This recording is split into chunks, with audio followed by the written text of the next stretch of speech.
अफगाणिस्तान हे नाव ऐकलं की आपल्या डोळ्यासमोर काय उभं राहतं? बहुतेकदा युद्ध, संघर्ष, अस्थिरता, हो ना? पण आज आपण थोडं वेगळ्या नजरेने बघणार आहोत. या बातम्यांच्या पलीकडे जाऊन त्या देशाची खरी ओळख काय आहे हे जाणून घेण्याचा प्रयत्न करूया. तर मग प्रश्न हाच आहे की अफगाणिस्तानची ओळख खरंच फक्त युद्धापुरती मर्यादित आहे का? की या धुळीच्या मागे एक वेगळं चित्र दडलेलं आहे? एक असा देश ज्याचा स्वतःचा एक समृद्ध इतिहास आहे, एक वेगळी संस्कृती आहे. चला तर मग याच प्रश्नाचं उत्तर शोधूया.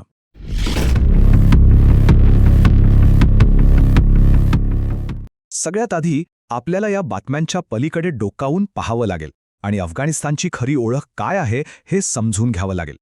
आता बघा, अफगाणिस्तानचे स्थान नकाशावर कुठे आहे? तो बरोबर आशियाच्या मध्यभागी आहे. एक भूवेष्ठित देश म्हणजे काय, तर चारही बाजूनी जमीन, समुद्रकिनारा नाही.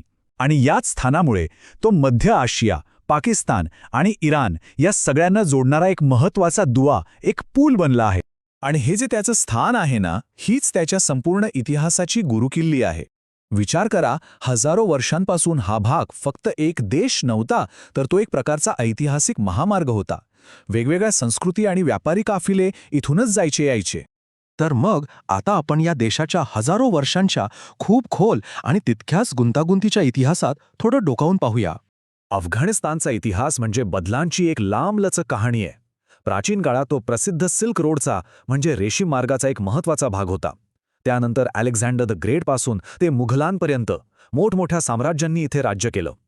20व्या शतकात राजेशाही संपली, प्रजासत्ताक आलं. पण मग सोव्हिएत आक्रमण झालं, गृहयुद्ध पेटलं आणि तेव्हापासून सुरू झालेली अस्थिरता आजही कुठेतरी कायम आहे. पण या सगळ्या मोठ्या मोठ्या ऐतिहासिक घडामोडींमध्ये एक गोष्ट आपण विसरू शकत नाही.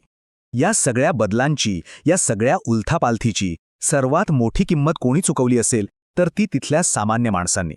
प्रत्येक युद्धाचा, प्रत्येक राजकीय अस्थिरतेचा भार शेवटी त्यांच्याच खांद्यावर आला. चला, इतिहासातून आता वर्तमानात येऊया आणि या देशाच्या खऱ्या आत्म्याला भेटूया, म्हणजे तिथल्या लोकांना आणि त्यांच्या विविधरंगी संस्कृतीला. खरं तर हीच तर देशाची खरी ओळख असते, नाही का? अफगाणिस्तान म्हणजे एकाच रंगाचा कॅनव्हास नाहीये, तर अनेक रंगांचे एक सुंदर मिश्रण आहे. इथे पश्तून, ताजिक, हजारा, उझबेक असे वेगवेगळे वांशिक गट एकत्र राहतात. दारी आणि पश्तो या त्यांच्या मुख्य भाषा. आणि या सगळ्यामुळेच तिथली विविधता आणखीनच खुलून दिसते. आणि या लोकांच्या जगण्यात संगीत आणि कवितेचं स्थान खूप खास आहे.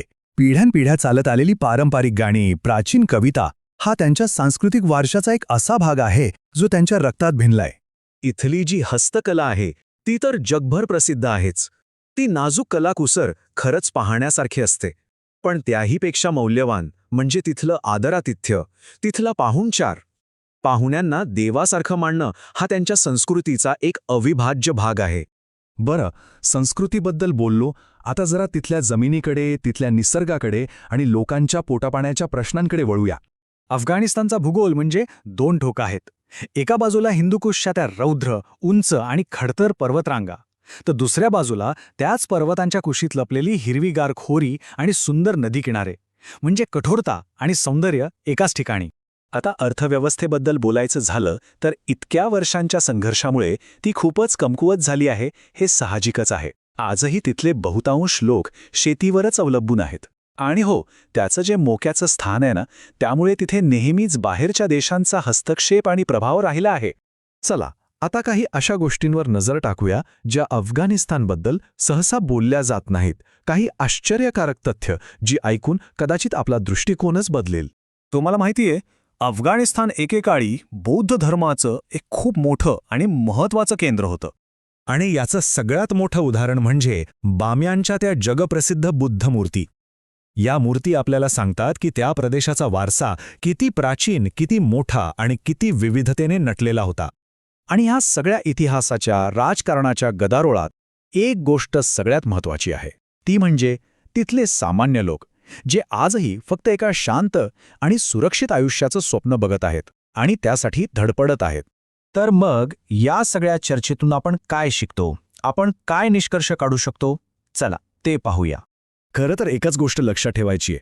कोणताही देश ना तो फक्त एका बातमीच्या चौकटीत बसत नाही. जोपर्यंत आपण तिथला इतिहास, तिथली संस्कृती आणि तिथल्या लोकांना समजून घेत नाही, तोपर्यंत आपल्याला खरं चित्र कधीच दिसणार नाही.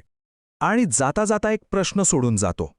फक्त अफगाणिस्तानच नाही तर कोणत्याही देशाचं पूर्ण चित्र समजून घेण्यासाठी आपण बातम्यांच्या पलीकडे जाऊन आणखी काय काय पाहिलं पाहिजे?